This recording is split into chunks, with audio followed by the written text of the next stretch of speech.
timing ngayon na binabaha ang maraming lugar sa bansa ang release ng acoustic version ng hit song na Upuan.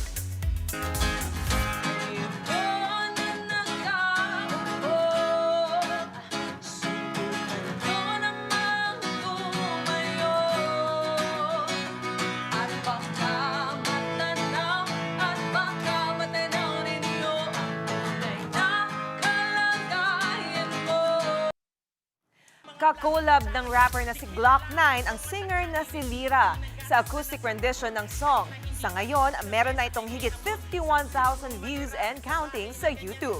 Last 2009 pa ni-release ang Upuan pero malalim pa rin ang hugot nito. Hirit naman ng netizens, very relevant and timely pa rin hanggang ngayon ang kanta. Patama raw ito lalo na sa mga korap sa gobyerno. Mga kapatid, Johnny Alipon po, may say ka rin sa balitang napanood mo. Para sa breaking news, malalimang talakayan at istoryang mahalaga sa bawat Pilipino. Mag-follow at mag-subscribe na sa social media pages ng News 5.